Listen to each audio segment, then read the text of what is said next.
you to Tamara for organizing this. ASIST is something that's quite important to me, and I want to take a little bit of time just to explain to all of you what it is and why it's useful. Beginning with who I am. So my name is Adam Girard. I'm a PhD student here in University College Dublin in the School of Information Studies. And I'm also the chapter chair of the European chapter for ASIST, and I'll be explaining a little bit more about what that means and what I do in my role as well.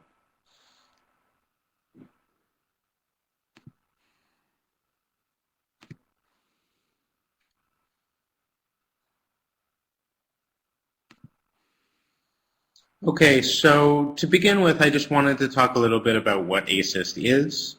And it's got quite a long history.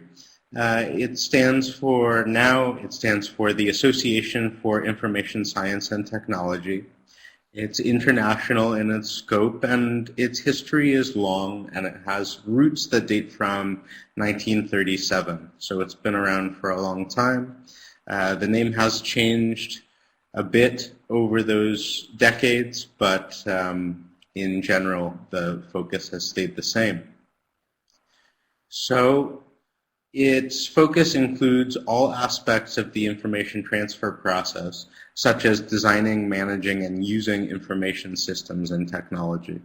So this means that fields that are included or professionals who might be involved in ASIS would be linguists, librarians, educators, computer scientists, etc.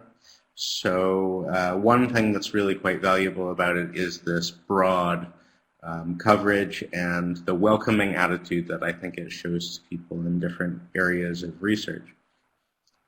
It's been, for me, a really good place to be able to meet people who are doing different things, even within my own discipline, and get to talk to them and make friends and allow for the share of ideas, which I think is quite important.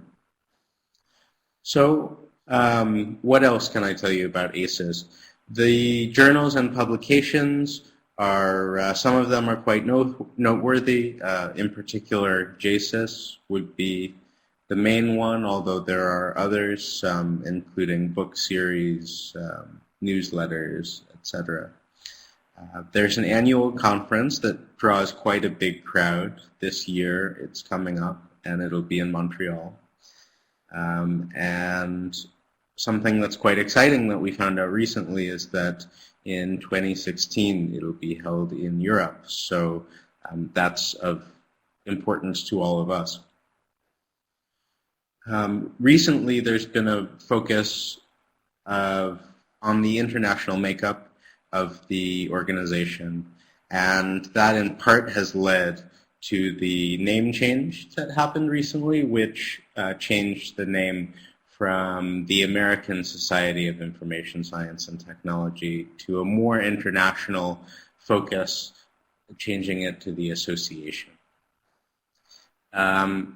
So this move recently to acknowledge the international scope has been really interesting for us because it's given us a chance to talk about how the European perspective is different, and this has been a great venue for that. There are a lot of different ways to get involved, and the organization has several structures to encourage that. There are special interest groups, regional chapters, which are geographic, conferences, and webinars like this one. So just a little bit of a few definitions here for those terms, for those of you who don't know. I know that acronyms can sound like jargon, and it's quite helpful to have some definitions. Now, one thing that I would say is that each of these structures, SIGs or special interest groups, regional chapters, conferences, and webinars are different ways of organizing that allow us to make some little part of the organization our own and to participate. Obviously, they happen on slightly different scales, so at the annual conference it would be a little bit different than it would be interacting in a regional chapter or a SIG, but each of these structures allows for interaction with professionals who are in the field, especially for students. This is a great way to get to know people that perhaps inspire you. And I've had a lot of success and enjoyment professionally from working with the European chapter, which is regional, although it's a bit different than other chapters as they're a bit smaller. So just to give you a little bit more information about each of these areas, special interest groups include things as diverse as bioinformatics, health informatics, history and foundations of information science. There's an HCI, or human-computer interaction, SIG. Information needs and uses is one of the larger ones, as well as things like knowledge management and metrics. Then regional chapters include those that are defined by state boundaries, like Indiana, or city boundaries like Los Angeles and New York, or more regional ones like the Pacific Northwest. One of the interesting things about the European chapter is the territory over which we're located. It is geographical, but it's somewhat larger, so this makes for meetings and other things being that much more exciting and a bit more of a challenge in some ways, which is why things like this webinar are great. Just move along here. So I wanted to tell you a little bit about my experience with ASIS and what I've gotten from it, because I think that that's the most important thing to communicate to students. So we have a fairly strong presence in ASIS here in Dublin. A lot of the people in the information school here are involved or have been in the past. And I was encouraged by my supervisor, who at that time was the president of ASIS, to become involved. And my first event was at LIDA, or Libraries in the Digital Age, which was held in Croatia in 2012, which I can't stress enough was just a really friendly, welcoming environment to begin to meet people in the chapter or who are in Europe, who are doing information work of various kinds. So it led to all kinds of informal chats, and I feel like friendships and possibly some professional relationships that I think will last for a long time for myself and probably for others. So I met a lot of the people who were on the board and other people who are well known, both from the US and in Europe, in information science, and these contacts allowed me to become more involved in the chapter.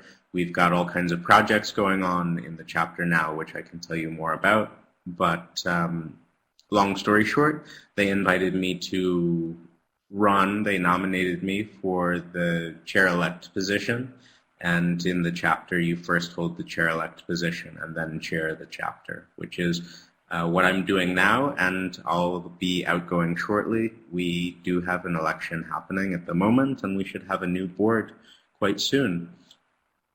So why should it be important to you?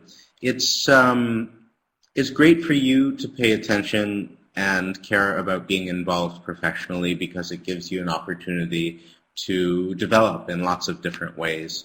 I've had all kinds of ideas that I would not necessarily have had, and interactions with people that I've found very inspiring and also valuable. It's allowed me to present at other conferences that I wouldn't necessarily have thought to attend, such as the recent European workshop that was held in Finland over the summer, and I gave a paper there. So I would encourage all of you to think about becoming involved. There are a lot of different levels at which you can do this, from SIGs to regional chapters, and we've got all kinds of big or small projects that might suit you. If you'd like to become involved, I strongly suggest that you get in contact with somebody in your department who's involved, or myself or Tamara are glad to suggest places that might be fitting for you with the amount of time that you'd like to give. So here are some contacts, and we'd really like it if you let us know that you wanted to get involved. There will be positions both in the European chapter next time around and in the student chapter where you can take a more formal role, but if you'd like to just help us out with one of the other projects, that's fine too. So thanks very much.